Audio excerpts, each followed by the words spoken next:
حضرت صالح علیہ السلام اللہ کی جانب سے بھیجے ہوئے نبی تھے۔ آپ علیہ السلام قوم سمود کی طرف بھیجے گئے۔ آپ نیک کاموں کی طرف بلاتے اور برے کاموں سے روکتے تھے۔ قوم سمود گناہوں میں مبتلا تھی۔ قوم سمود کے لوگ آپس میں ایک دوسرے پر ظلم کیا کرتے تھے۔ صالح علیہ السلام نے اپنی قوم سے کہا کہ کیا تمہیں قوم عاد کے بارے میں معلوم نہیں ہے؟ ان کا انجام کس طرح عبرتناک ہوا اور اللہ نے کس طرح انہیں سزا دی۔ قوم سمود کا خاص پیش بیر بکریاں اور اس کی تجارت تھی۔ قوم سمود دولت سے مالا بال بھی تھے اور جسمانی طور پر بہت ہی طاقتور بھی تھے۔ اس قوم کی اخلاقی حالت کچھ خاص اچھی نہیں تھی۔ ذرا سی بات پر لڑنے مرنے پر آ جایا کرتے تھے۔ یہ بلا وجہ بے گناہ لوگوں کو قتل کر دیا کرتے تھے، کمزوروں کا مال ہضم کرتے تھے، کمزوروں پر ظلم ڈھاتے، بتوں کی پوجا کرتے۔ اس قوم کو راہ راست پر لانے کے لیے اللہ نے حضرت صالح علیہ السلام کو نبی بنا کر بھیجا۔ حضرت صالح علیہ السلام ان سے کہا کرتے کہ اے قوم، اللہ تعالیٰ کی بندگی کرو اور اس کے سوا کوئی حقیقی معبود نہیں ہے۔ اللہ نے مجھے پیغمبر بنا کر بھیجا ہے تاکہ تمہیں اللہ کے عذاب سے میں ڈراؤں۔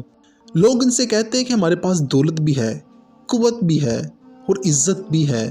اگر اللہ کو نبی بنانا منظور ہوتا تو ہم جیسوں کو نبی بناتا۔ اگر اللہ ہم سے ناراض ہوتا تو ہمارے کھیتوں کو اجاڑ دیتا، ہمیں رہنے کے لیے عالی شان مکانات نہیں دیتا۔ ہمارے پاس بے شمار اونٹ بکریاں ہیں، سواری کے لیے گھوڑے ہیں۔ اس بات کی دلیل ہے کہ ہمارے بت ہم سے بہت خوش ہیں، اس لیے ہم ان کی پرستش کرتے ہیں۔ ہم یہ بات برداشت نہیں کر سکتے کہ تم ہمارے معبودوں کو برا بھلا کہتے ہو۔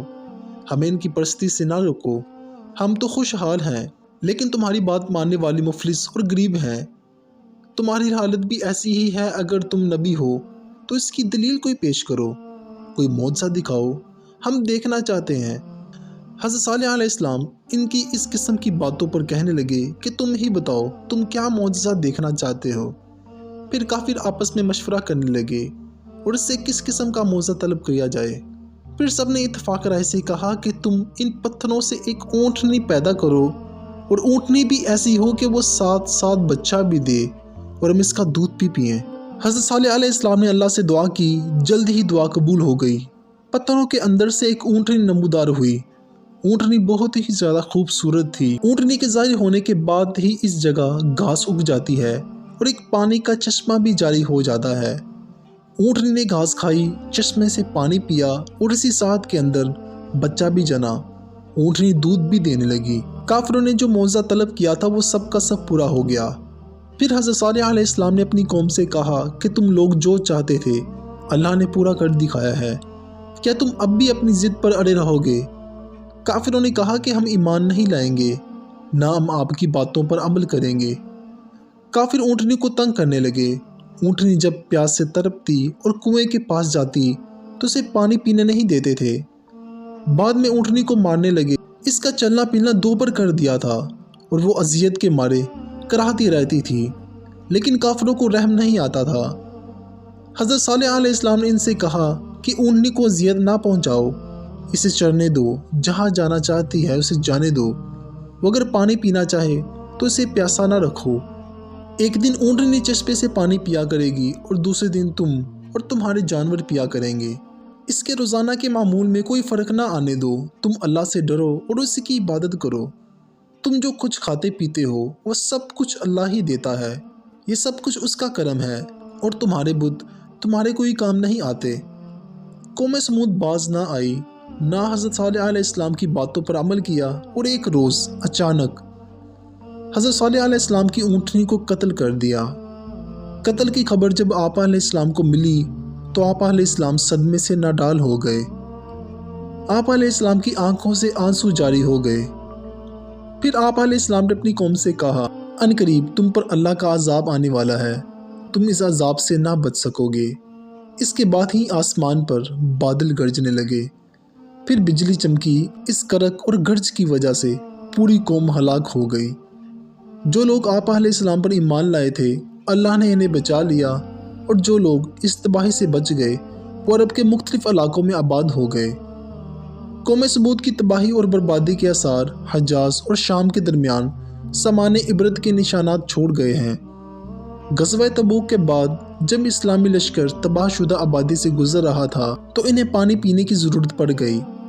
وہاں پانی کا ایک کنواں تھا۔ لشکر نے آٹا گوندنے کے لیے پانی لیا تو حضور اکرم صلی اللہ علیہ وآلہ وسلم نے فرمایا کہ جس بستی میں اللہ کا عذاب آئے اس جگہ کوئی چیز استعمال نہیں کیا کرتے، یعنی کہ جس جگہ پر اللہ تعالیٰ کا عذاب آیا ہو وہاں پہ کوئی بھی چیز استعمال میں نہیں لایا کرتے اور نہ ہی وہاں پر رہائش کی جا سکتی ہے۔ کہا جاتا ہے کہ حضرت صالح علیہ السلام کی اونٹنی، جو کہ اللہ تعالیٰ کی طرف سے ایک معجزہ تھا، وہ تالاب سے اتنا ہی پانی پیتی تھی جتنی قوم سمود کے لوگ اور ان کے جانور پیا کرتے تھے۔ یہ بات سمودیوں کو ہضم نہیں ہوتی تھی، اس لیے تو حضرت صالح علیہ السلام نے اپنی قوم کو بتایا تھا کہ ایک دن اونٹنی پانی پیا کرے گی اور ایک دن تم لوگ اور تمہارے جانور پانی پیا کریں گے۔ مگر پھر بھی سمودیوں نے آپ کی بات کو جھٹلایا اور ایک دن غصے میں آ کر حضرت صالح علیہ السلام کی اونٹنی کو قتل کر دیا۔ پہلے اس اونٹنی کے پاؤں کو کاٹا گیا، اس کے بعد پھر اس کو قتل کر دیا گیا۔ جب حضرت صالح علیہ السلام نے اس کے بارے میں سنا تو بہت غم زدہ ہو گئے، تو آسمان پر ایک بجلی چمکنے لگی۔ بجلی بہت سخت تھی، وہ بجلی اتنی زیادہ سخت تھی کہ جس سے سمودیوں کے کانوں کے جو پردے تھے وہ پھٹ گئے، وہ اس کو برداشت نہ کر سکے، جس کی وجہ سے ان کی جان چلی گئی۔ اور اسی طرح اللہ تعالیٰ نے پوری بستی کو ہلاک کر دیا اور صفحہ ہستی سے مٹا دیا گیا۔ بے شک اللہ تعالیٰ کا عذاب بہت سخت ہوا کرتا ہے۔ اللہ تعالیٰ ہم سب پر رحم فرمائے۔ Thanks for watching this video. اللہ حافظ۔